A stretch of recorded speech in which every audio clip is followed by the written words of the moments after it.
अस्सलाम वालेकुम जी। जिमीदार भराओ की हाल है? ठीक हो? ਤੁਹਾਡਾ ਸਜਾਦ ਗੁੱਜਰ।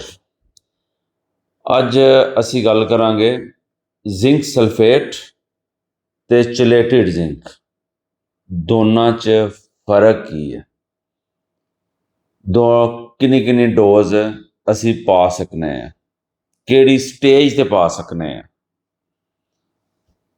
ਗੱਲ ਕਰਨੇ ਆ ਪਹਿਲਾਂ ਤੇ ਜ਼ਿੰਕ 33%, ਜਿਹਨੂੰ ਅਸੀਂ ਕਹਿੰਦੇ ਆ ਜ਼ਿੰਕ ਸਲਫੇਟ। ਹੁਣ 33% ਜ਼ਿੰਕ ਸਲਫੇਟ ਵੀ ਹੁੰਦਾ ਹੈ, 27% ਵੀ ਜ਼ਿੰਕ ਸਲਫੇਟ ਹੁੰਦਾ ਹੈ, 21% ਵੀ ਜ਼ਿੰਕ ਸਲਫੇਟ ਹੁੰਦਾ ਹੈ। ਹੁਣ ਕਿਸਮਾਂ ਤਿੰਨ ਨੇ। ਵੇਖੋ 21% ਜ਼ਿੰਕ ਹੈ, ਉਹ ਤੁਸੀਂ ਪਾਉਂਦੇ ਹੋ ਕਮ ਸੇ ਕਮ ਵੀ 10 ਕਿਲੋ ਦੇ ਰਾਉਂਡ ਬਾਉਂਡ। ਅਗਰ 33% ਜ਼ਿੰਕ ਹੈ, ਉਹ ਤੁਸੀਂ ਪਾਉਂਦੇ ਹੋ 3 ਤੋਂ 6 ਕਿਲੋ ਦੇ ਦਰਮਿਆਨ। 3 ਕਿਲੋ ਵੀ ਪਾਉਂਦੇ ਨੇ, ਕੋਈ 6 ਕਿਲੋ ਵੀ ਪਾਉਂਦੇ ਨੇ। ਇੰਜੇ ਹੀ 27% ਹੈ, ਉਹਦਾ ਵੀ ਇਹੀ ਹਿਸਾਬ ਹੈ। ਤੇ ਦੂਸਰੀ ਸਾਈਡ ਤੇ ਆ ਗਈ ਚਲੇਟਿਡ ਜ਼ਿੰਕ। ਚਲੇਟਿਡ ਜ਼ਿੰਕ ਦਾ ਕੀ ਰੋਲ ਹੈ ਤੇ ਦੋਵਾਂ 'ਚ ਡੋਜ਼ ਦਾ ਕੀ ਫਰਕ ਹੈ? ਯਾਦ ਰੱਖਿਓ, ਜ਼ਿੰਕ ਸਲਫੇਟ ਹੈ ਜਿਹੜੀ 33% ਹੈ, ਉਹ ਜ਼ਮੀਨ ਦੇ ਵਿੱਚ ਫਲੱਡ ਕਰੀਦੀ ਹੈ। ਉਹਨੂੰ ਫਲੱਡ ਕਰਨਾ ਹੈ, ਉਹ ਆਹਿਸਤਾ ਆਹਿਸਤਾ ਆਹਿਸਤਾ ਫਸਲ ਨੂੰ ਮਿਲਦੀ ਹੈ। ਉਹਦੇ ਵਿੱਚ ਜ਼ਿੰਕ ਸਲਫੇਟ ਦੇ ਵਿੱਚ ਸਲਫਰ ਵੀ ਐਡ ਹੁੰਦਾ ਹੈ, ਔਰ ਜ਼ਿੰਕ ਦੀ ਮਕਦਾਰ ਵੀ ਜ਼ਿਆਦਾ ਹੁੰਦੀ ਹੈ। ਇੰਪੋਰਟਡ ਜ਼ਿੰਕ ਦੀ ਗੱਲ ਕਰਨਾ ਪਿਆ। ਉਹ ਤੁਸੀਂ ਜਿਹੜੇ ਫਸਲ ਨੂੰ ਪਾਉਂਦੇ ਹੋ, ਉਹਨੂੰ ਨਾ ਆਹਿਸਤਾ ਆਹਿਸਤਾ ਆਹਿਸਤਾ ਮਿਲਦਾ, ਇੱਕਦਮ ਨਹੀਂ ਉਹਦੇ ਤੇ ਮਿਲ ਜਾਂਦੀ ਹੈ। ਹੁਣ ਤੁਸੀਂ ਅੱਜ ਜ਼ਿੰਕ ਪਾਈ ਹੈ, ਸ਼ਾਮ ਨੂੰ ਪਾਣੀ ਲਾਇਆ ਤੇ ਜ਼ਿੰਕ ਫਲੱਡ ਕੀਤਾ ਨਾਲ, ਸੁਬਹ ਆਖੋ ਤੁਹਾਨੂੰ ਉਸੇ ਟਾਈਮ ਫਰਕ ਨਜ਼ਰ ਆ ਜੇ? ਨਹੀਂ, ਇਹਦੇ ਤੇ ਆਰਾਮ ਨਾਲ ਤੇ ਲੰਬੇ ਅਰਸੇ ਤੱਕ ਚੱਲਦੀ ਹੈ। ਇਹ ਵੀ ਯਾਦ ਰੱਖਿਓ, ਥੋੜੀ ਲੰਬੇ ਅਰਸੇ ਤੱਕ ਚੱਲਦੀ ਹੈ। ਤੇ ਜਿਹੜੀ ਇਹ ਚਲੇਟਿਡ ਜ਼ਿੰਕ ਦਾ ਜ਼ਿਆਦਾਤਰ ਇਸਤੇਮਾਲ ਹੁੰਦਾ ਸਪਰੇ ਵਾਸਤੇ। ਚਲੇਟਿਡ ਜ਼ਿੰਕ ਦਾ ਯਾਦ ਰੱਖਿਓ, ਜ਼ਿਆਦਾਤਰ ਇਸਤੇਮਾਲ ਹੁੰਦਾ ਸਪਰੇ ਵਾਸਤੇ। ਮੈਂ ਹਮੇਸ਼ਾ ਤੁਹਾਨੂੰ ਛੋਟੀ ਜਿਹੀ ਨਾਲ ਮਿਸਾਲ ਵੀ ਦੇ ਕੇ ਸਮਝਾਉਣਾ ਵਾ। ਉਹਨਾਂ ਦੀ ਮਿਸਾਲ ਹੈ, ਸਾਡੇ ਜਿਸਮ 'ਚ ਕੋਈ ਦਰਦ ਹੈ, ਕੋਈ ਵੀ, ਇੱਕ ਹੁੰਦੀ ਟੈਬਲੇਟ ਤੇ ਇੱਕ ਹੁੰਦੀ ਇੰਜੈਕਸ਼ਨ। ਇੱਕ ਹੁੰਦਾ ਕਈ ਵਾਰੀ ਸਾਡੇ ਜਿਸਮ 'ਚ ਕੋਈ ਦਰਦ ਹੋਣ ਲੱਗੇ ਜਾਂ ਕੋਈ ਵੀ, ਅਸੀਂ ਟੈਬਲੇਟ ਖਾਂਦੇ ਹਾਂ। ਟੈਬਲੇਟ ਤੁਹਾਨੂੰ ਵੀ ਪਤਾ ਹੈ ਕਿ ਉਹਨੇ ਆਰਾਮ ਨਾਲ ਅਸਰ ਕਰਨਾ, ਅੱਧੇ ਘੰਟੇ 'ਚ ਅਸਰ ਕਰੇਗੀ, 2 ਘੰਟੇ 'ਚ ਅਸਰ ਕਰੇਗੀ, ਉਹਨੇ ਆਰਾਮ ਨਾਲ ਅਸਰ ਕਰਨਾ। ਇੰਜੇ ਹੀ ਅਗਰ ਅਸੀਂ ਇੰਜੈਕਸ਼ਨ ਲਵਾ ਲੈਂਦੇ ਹਾਂ, ਉਸ ਦਰਦ ਦਾ ਅਸੀਂ ਇੰਜੈਕਸ਼ਨ ਲਵਾ ਲਈਏ, ਟੀਕਾ ਲਵਾ ਲਈਏ, ਉਹਨੇ ਫੌਰੀ ਅਸਰ, ਅਗਲੇ 4-5 ਮਿੰਟਾਂ ਦੇ ਵਿੱਚ ਇੰਜੈਕਸ਼ਨ ਨੇ ਆਪਣਾ ਅਸਰ ਵਹਾ ਛੱਡਣਾ। ਹੁਣ ਇਹਦੀ ਮਿਸਾਲ ਹੀ ਜ਼ਿੰਕ ਸਲਫੇਟ ਤੇ ਚਲੇਟਿਡ ਜ਼ਿੰਕ ਦੀ ਹੈ। ਚਲੇਟਿਡ ਜ਼ਿੰਕ ਨੂੰ ਤੁਸੀਂ ਜਿਸ ਟਾਈਮ ਸਮਝਦੇ ਹੋ ਨਾ ਫਸਲ ਨੂੰ ਅਰਜੈਂਟ ਜ਼ਰੂਰਤ ਹੈ, ਕੋਈ ਵੀ ਫਸਲ ਹੈ, ਮੱਕੀ ਹੋ ਗਈ, ਰਾਈਸ ਹੋ ਗਈ, ਗੰਦਮ ਹੋ ਗਈ, ਕੋਈ ਵੀ, ਉਹ ਫਰਜ਼ ਕਰੋ ਉਹਦੇ ਪੱਤੇ ਯੈਲੋ ਹੋਣ ਲੱਗ ਪਏ ਨੇ, ਤੇ ਉਹਦੇ ਵਾਸਤੇ ਫੌਰੀ ਤੁਸੀਂ ਕੀ ਕਰਨਾ, ਚਲੇਟਿਡ ਜ਼ਿੰਕ ਦੀ ਸਪਰੇਅ ਕਰ ਸਕਦੇ। ਤਕਰੀਬਨ 100 ਤੋਂ 150 ਗ੍ਰਾਮ 100 ਲੀਟਰ ਪਾਣੀ ਵਿੱਚ, 100 ਲੀਟਰ ਪਾਣੀ ਵਿੱਚ ਆਲਮੋਸਟ ਟੈਂਕੀਆਂ 5 ਲੀਟਰ ਦੀ ਵੀ ਹੁੰਦੀ ਹੈ, ਕੋਈ 10 ਦੀ ਵੀ ਹੁੰਦੀ ਹੈ, ਕੋਈ ਜ਼ਿਆਦਾ ਦੀ ਵੀ ਹੁੰਦੀ ਹੈ। 5 ਲੀਟਰ ਦੀ ਟੈਂਕੀ ਹੋਵੇ ਤੇ 4 ਟੈਂਕੀਆਂ 100 ਤੋਂ 150 ਗ੍ਰਾਮ ਦੀ ਤੁਸੀਂ ਸਪਰੇਅ ਕਰ ਸਕੋ।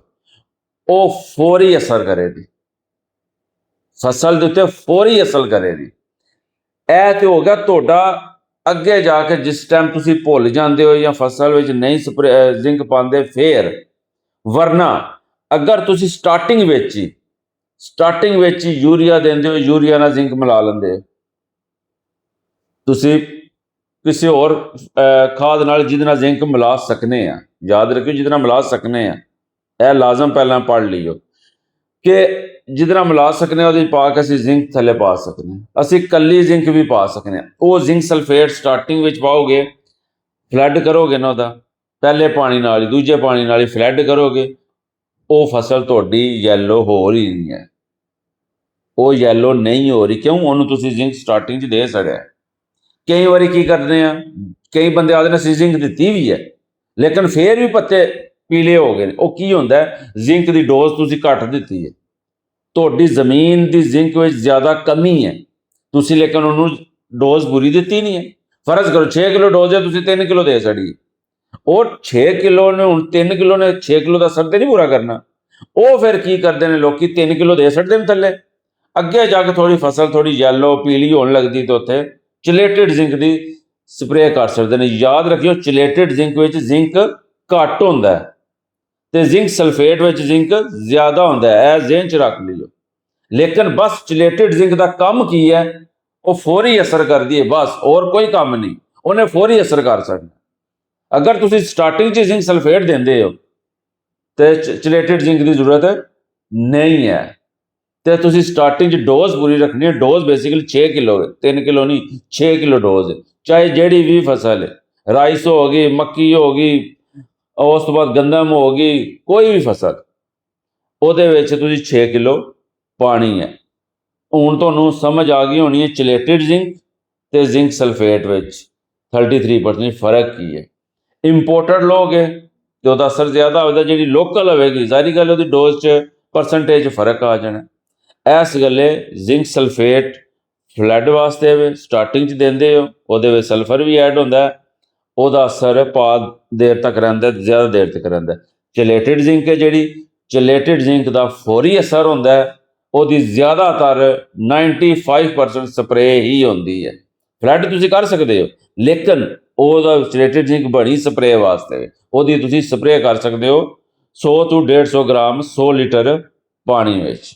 ਫਿਰ ਵੀ ਕਿਸੇ ਭਰਾ ਨੂੰ ਕੋਈ ਸਮਝ ਨਾ ਆਈ ਜਾਵੇ, ਉਹ ਮੇਰੇ ਵੈਬਸਾਈਟ 'ਤੇ ਜਾ ਕੇ ਵੇਖ ਸਕਦਾ sajadgujar.com 'ਚ। ਉਸ ਤੋਂ ਬਾਅਦ YouTube ਚੈਨਲ ਵੀ ਹੈ 5 ਸਟਾਰ ਫਰਟੀਲਾਈਜ਼ਰ ਦੇ ਨਾਂ 'ਤੇ।